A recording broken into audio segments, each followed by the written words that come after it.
Hello guys, আমাদের আজকের destination হ্যাপিল্যান্ড fun park, যা কিনা একদিনের বিদেশ ভ্রমণ। আমাদের প্রতিবেশী দেশ নেপালের ঝাপা ডিস্ট্রিক্টের অন্তর্গত কাংকায়ে এই হ্যাপিল্যান্ড ফান পার্কটি অবস্থিত। অসাধারণ সুন্দরভাবে সাজানো একটি পার্ক। নাগরদোলা থেকে শুরু করে বোটিং, বাচ্চাদের বিভিন্ন খেলার জিনিস থেকে শুরু করে বড়দের জিপ লাইন, মিনি তাজমহল থেকে শুরু করে আইফেল টাওয়ার, এমন প্রচুর কিছু দেখার এখানে রয়েছে। তাছাড়াও রয়েছে প্রচুর সুন্দর সুন্দর ছবি তোলার ও ভিডিও করার জায়গা। এগুলোর টানে তাই আমরা একদিনের জন্য ঘুরে আসলাম এই সুন্দর পার্কটি। একটা ছুটির দিন কিন্তু আপনারাও এই সুন্দর পার্কটি ঘুরে আসতেই পারেন। চলুন তাহলে দেরি না করে ভিডিওটি শুরু করা যাক।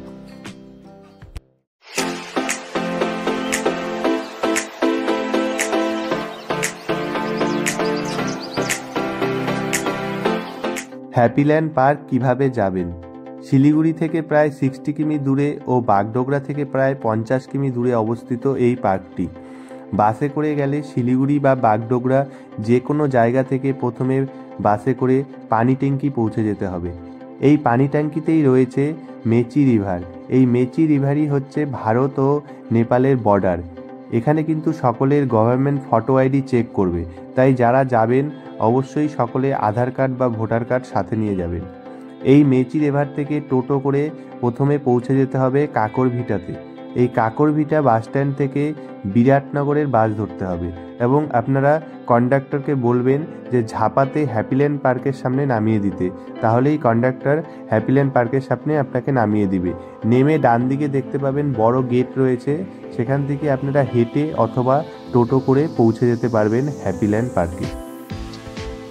আর যারা বাইক বা স্কুটি বা কার নিয়ে আসবেন তারাও একই রাস্তা দিয়ে চলে আসবেন এই হ্যাপিল্যান্ড পার্কে। আগে থেকেই গুগল ম্যাপ সেট করে রাখবেন, তাহলে কিন্তু কোনো অসুবিধা হবে না, একদম হ্যাপিল্যান্ড পার্কে সোজা রাস্তা ধরে চলে আসতে পারবেন। আর আপনারা অফলাইন গুগল ম্যাপটাও কিন্তু ডাউনলোড করে রাখবেন, কারণ নেপালে যাওয়ার পরে টাওয়ার থাকবে না, তারপরে কিন্তু এই অফলাইন ম্যাপটাই কাজে দেবে। আর রায়গঞ্জ বা ইসলামপুর থেকে যদি কেউ যেতে চান তাহলে আমাদের মতো আমরা যেই রাস্তাটি দিয়ে গিয়েছিলাম সেটাতেও কিন্তু যেতে পারেন। ইসলামপুর থেকে গুগল ম্যাপ দিলেই সেই রাস্তাটি দেখিয়ে দেবে। ইসলামপুরের তিনপুল মোড় বলে একটি জায়গা আছে, সেখান থেকে বাঁদিকে আশ্রমপাড়া হয়ে, পঠিয়া হয়ে, ঠাকুরগঞ্জ হয়ে, গলগলিয়া চেকপোস্ট হয়ে, নেপালের যে ভদ্রপুর কাস্টম অফিস রয়েছে সেখান থেকে ভানসার কেটে সোজা চলে যেতে হবে বিত্তা মোড়ে, যেটাকে মুক্তিচকও বলা হয়। সেখান থেকে বাঁদিকে গুগল ম্যাপ দেখে এগিয়ে চললেই আপনারা পৌঁছে যাবেন একদম হ্যাপিল্যান্ড পার্কের সামনে। আমরা যেহেতু ইসলামপুর থেকে গিয়েছিলাম তাই আমরা গলগলিয়া চেকপোস্ট দিয়ে নেপালে প্রবেশ করেছিলাম। এটা হচ্ছে নেপালের ভানসার অফিস। তো এখান থেকে প্রথমে একটি 50 টাকা দিয়ে ফর্ম নিতে হয় এবং তারপরে ভানসার কাটতে হয়। তো ভানসারের একদিনের চার্জ হচ্ছে বাইক বা স্কুটির 200 টাকা, কারের হচ্ছে 600 টাকা, আর বাসের হচ্ছে 1500 টাকা। এগুলি সবই কিন্তু নেপালি টাকায়, আর নেপালি টাকার মূল্য কিন্তু ভারতের থেকে কম, তাই ভারতীয় 1000 টাকা দিলে নেপালি 1600 টাকা পাওয়া যায়। সেই হিসাবে আপনারা ক্যালকুলেট করে নেবেন যে ইন্ডিয়ান টাকায় কত পড়বে। আর যারা শিলিগুড়ি থেকে আসবেন তাদেরকে কিন্তু কাকরভিটাতে ভানসার করতে হবে। তো কাকরভিটাতে কিন্তু ভানসার করতে একটু বেশি সময় লাগে, তাই সেই কিন্তু সময় আপনারা হাতে নিয়ে আসবেন। 30 মিনিট থেকে 1 ঘন্টা সময় লাগতে পারে ভানসার করতে, অনেক লাইন থাকে, সেই জন্য কিন্তু সেই হিসাবে আপনারা সময় নিয়ে আসবেন।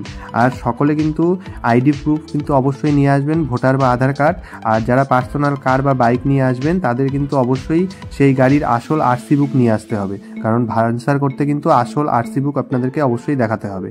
তো আমরা কিন্তু এগুলো সবই নিয়ে গেছিলাম ঠিকঠাক করে, কোনো অসুবিধা হয়নি। আর আমাদের ইসলামপুর থেকে পৌঁছাতে প্রায় সব কিছু করে 3 ঘন্টার মতো সময় লেগে গেছিলো। সব কিছু করে আমরা একদম পৌঁছে গেলাম হ্যাপিল্যান্ড পার্কের একদম সামনে। হ্যাপিল্যান্ড পার্কের সামনে পৌঁছে খুব সুন্দর দেখলাম ফাঁকা জায়গা রয়েছে, এখানে পার্কিংয়েরও খুব সুন্দর ব্যবস্থা রয়েছে। এই পার্কিংয়ের জন্য এক্সট্রা কোনো চার্জও নিচ্ছে না। আর আমরা দেখলাম যে সামনের দিকে এগিয়ে যে বাঁদিকে খুব সুন্দর অনেকগুলো হোটেলও রয়েছে, এখানে আপনারা চাইলে চাউমিন, মোমো এবং ভাতও খেতে পারেন, থালি সিস্টেমের সমস্ত কিছুই রয়েছে। তো আমরা সামনের দিকে এগিয়ে চললাম। তো ডান দিকে এখানে বাইক স্কুটি রাখারও পার্কিংয়ের ব্যবস্থা রয়েছে। তো এখানে সব কিছুই খুব সুন্দর ব্যবস্থা রয়েছে পার্কিংয়ের। তো আমরা সামনের দিকে এগিয়ে চললাম। হ্যালো গাইস, আমরা পৌঁছে গেছি নেপালের হ্যাপিল্যান্ড পার্কের একদম সামনে। আমরা এখন হ্যাপিল্যান্ড পার্কটা খুব ভালো করে ঘুরে দেখবো। যে পেছনে দেখতেই পাচ্ছ যে হ্যাপিল্যান্ড পার্ক লেখা, সামনে থেকেই খুবই সুন্দর লাগছে। ভেতরে ঢুকে দেখে নিচ্ছি আমরা কি কি আছে, সাথে তোমাদেরকেও দেখিয়ে দিচ্ছি। খুব এক্সাইটেড, ভেতরে খুব সুন্দর সুন্দর জিনিস রয়েছে শুনেছি। তো এখন আমরা দেখে নেবো। তো চলো তোমরাও দেখে নাও যে হ্যাপিল্যান্ড পার্কের ভেতরে কি কি রয়েছে। এত সুন্দরভাবে সাজানো গুছানো পার্কটি সামনে থেকেই বাইরে থেকেই কিন্তু দেখে মন জুড়িয়ে গেল। খুবই সুন্দর লাগছিল দেখতে। তো আমরা আরও সামনের দিকে এগিয়ে গেলাম এবং খুব ভালো করে নিখুঁতভাবে যে সাজানো জিনিসগুলো রয়েছে সব খুব ভালো করে আমরা দেখে নিলাম। সব কিছু বাইরে থেকে, বাইরের গেট এবং বাইরে থেকে খুব সুন্দরভাবে আমরা দেখে নিয়ে এবার আমরা টিকিট কাউন্টার, বাঁদিকে টিকিট কাউন্টার রয়েছে, সেই টিকিট কাউন্টারের দিকে এগিয়ে গেলাম।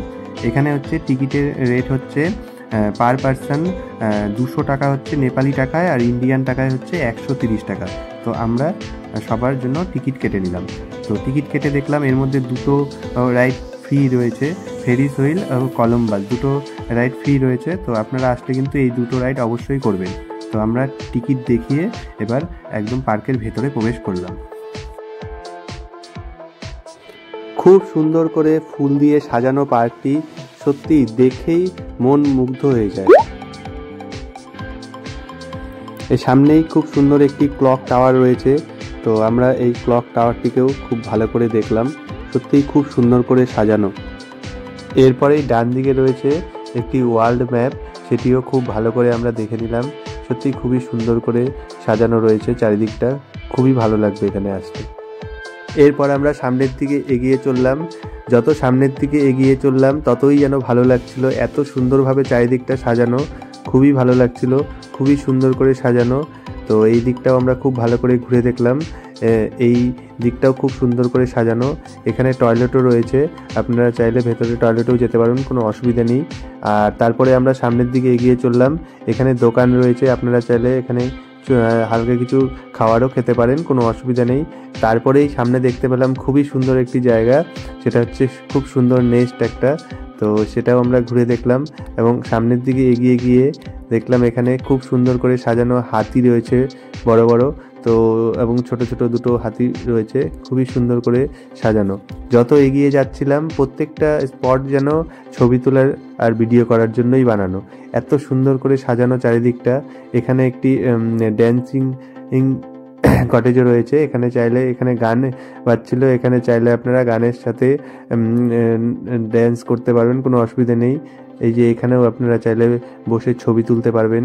খুবই সুন্দর করে চারিদিকটা সাজানো। আমরা যত এগিয়ে যাচ্ছিলাম যেন আরোই ভালো লাগছিল। চারিদিকটা একদম মনে হচ্ছিল ছবি তোলার জন্যই তৈরি করা। কত সুন্দর সব ছবি তোলার জায়গা রয়েছে, বিভিন্ন জিনিস রয়েছে। আপনারা আসলে এখানে খুব সুন্দর সুন্দর ছবি তুলতে পারবেন, খুবই ভালো লাগবে। এগুলো দেখতে দেখতে আমরা আরও সামনের দিকে এগিয়ে চললাম। এরপরেই আমরা ডান দিকে দেখতে পেলাম বাচ্চাদের খেলার জন্য খুব সুন্দর একটি প্লেস রয়েছে। তো এখানে খুব সুন্দরভাবে বাচ্চারা আসলে কিন্তু খেলাধুলা করতে পারবেন, ছোট বাচ্চাদের খুবই ভালো লাগবে। এখানে প্রচুর খেলার জিনিস রয়েছে। তো এই যে দেখুন, এখানে এই সমস্ত খেলার জিনিসগুলো রয়েছে, বাচ্চারা আসলে কিন্তু এখানে খুব এনজয় করতে পারবে।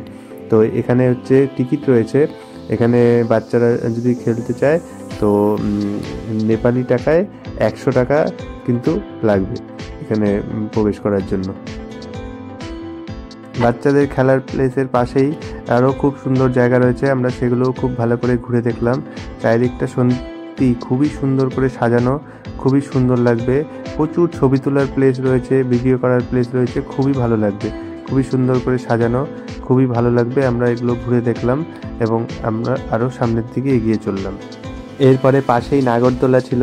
তো আমাদের যে এন্ট্রি টিকিট থাকে সেই এন্ট্রি টিকিট সাথেই কিন্তু নাগরদোলাটা ফ্রি, তাই তো আপনারা কিন্তু এখানে আসলে অবশ্যই নাগরদোলায় চড়বেন। তো আমরাও নাগরদোলায় চড়লাম, সত্যি খুবই ভালো লাগলো, খুব সুন্দর অনুভূতি হলো এবং উপর থেকে পার্কটা দেখতেও খুবই ভালো লাগছিল। তো আমরা নাগরদোলায় চড়ে বেশ ভালো এনজয় করলাম। নাগরদোলা থেকে নেমে আমরা সামনের দিকে এগিয়ে চললাম। এখানে সামনের দিকে যত এগিয়ে যাচ্ছিলাম চারিদিকটা যেন মনে হচ্ছিল ছবি তোলার ভিডিও করার জন্যই তৈরি করা, বিভিন্ন ছবি তোলার জায়গা। এখানে 360 ডিগ্রি ভিডিও করার জন্য, রিল করার জন্য জায়গা রয়েছে, আপনারা চাইলে করতে পারবেন। আর তাছাড়াও ফিশ স্প্রে রয়েছে, সেটাও আপনারা করতে পারবেন। সেগুলো আমরা দেখে সামনের দিকে এগিয়ে চললাম এবং এখানে বড় একটা ডাইনোসরের মূর্তি রয়েছে, সেটা দেখে আমরা এবার প্রবেশ করছি মিনি তাজমহল দেখার জন্য। তো দিল্লির আগ্রাতে যেমন তাজমহল রয়েছে, এখানে তার একটি ছোট্ট সংস্করণ রয়েছে। তো খুবই সুন্দরভাবে করা, বেশ সুন্দর লাগছিল। তো সেটাও আমরা দেখে নিলাম। তার পাশেই রয়েছে এখানে যে সুইমিং পুল রয়েছে সেই বা ওয়াটার পার্ক রয়েছে, সেই ওয়াটার পার্কটি। তো আমরা যেহেতু শীতকালে এখানে গিয়েছিলাম, তো সুইমিং পুল বা ওয়াটার পার্কটা বন্ধ ছিল। তো শীতকালে আসলে আপনারা এটা বন্ধ থাকবে, কিন্তু আপনারা যদি গরমের সময় আসেন তাহলে কিন্তু এখানে ওপেন থাকে এটা। তো আপনারা এখানেও কিন্তু খুব ভালো এনজয় করতে পারবেন।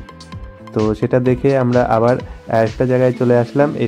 এখানে হচ্ছে টিকটকের ভিডিও করা বা সুন্দর ভিডিও করার ও ছবি তোলার জায়গা। তো বালিতে যেরকম ছবি তোলা যায় সেরকমভাবে খুব সুন্দরভাবে এখানেও ছবি তোলা যায়, খুবই সুন্দর লাগবে। তো এখানে খুব ভিড় ছিল, তো আমরাও এখানে বসে ছবি তুলে নিলাম। তো এখানে হচ্ছে নেপালি টাকায় হচ্ছে পার পার্সন 50 টাকা করে লাগে, দুজন করলে দুজনে 100 টাকা লাগবে নেপালি টাকায়। তো আমরা দুজনে মিলে এখানে ভিডিও করে নিলাম, কিছু ছবি তুলে নিলাম। সত্যি বেশ ভালো লাগছিল, খুব সুন্দর ছবি তুলে দেয়, ওরাই ভিডিও করে দিবে, কোনো অসুবিধা হবে না। খুব সুন্দরভাবে এখানে কিন্তু আমরা ভিডিও করে নিলাম এবং ছবিও তুলে নিলাম।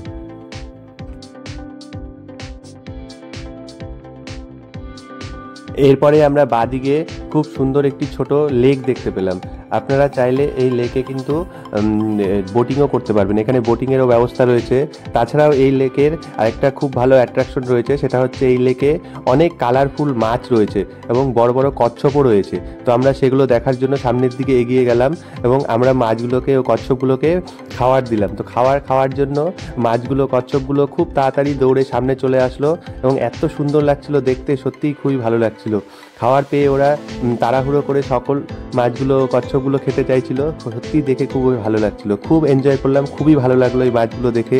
অনেকক্ষণ সময় আমরা এখানে কাটালাম। তো আপনারাও দেখে নিন যে এই কত সুন্দর মাছগুলো এখানে রয়েছে।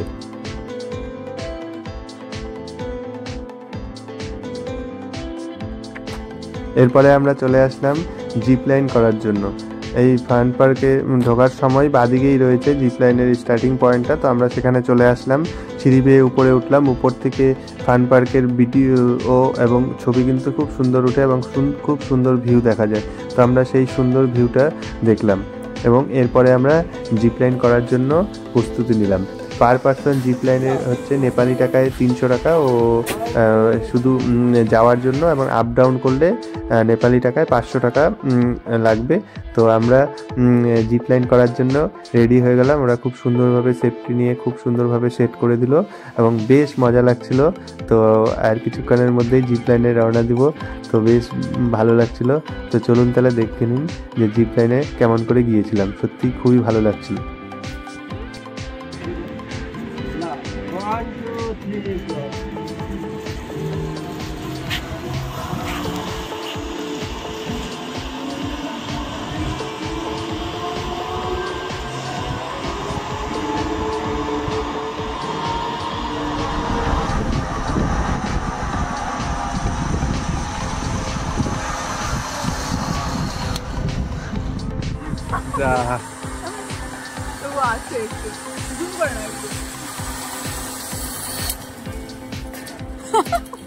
জিপ লাইন থেকে নেমে সামনেই রয়েছে এই জায়গাটি।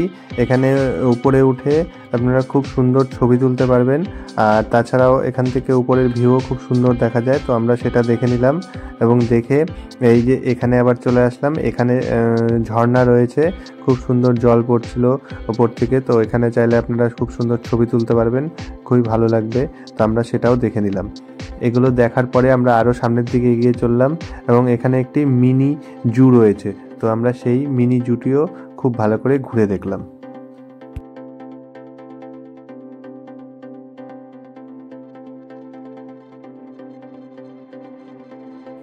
জু থেকে বেরিয়ে আমরা সামনের দিকে এগিয়ে চললাম। এখানে সামনের দিকে পার্কের মতো জায়গা রয়েছে, অনেক ফাঁকা জায়গা। আপনারা আসলে কিন্তু এখানে বাইরে থেকে খাবার নিয়ে আসলে এখানে বসে কিন্তু খেতেও পারবেন। এখানে রান্না করে পিকনিক করা যায় না, কিন্তু বাইরে থেকে খাবার নিয়ে এসে আপনারা বসে খেতে পারবেন। তারপরেই আমরা দেখতে পেলাম সেই মিনি আইফেল টাওয়ার, খুবই ভালো লাগছিল।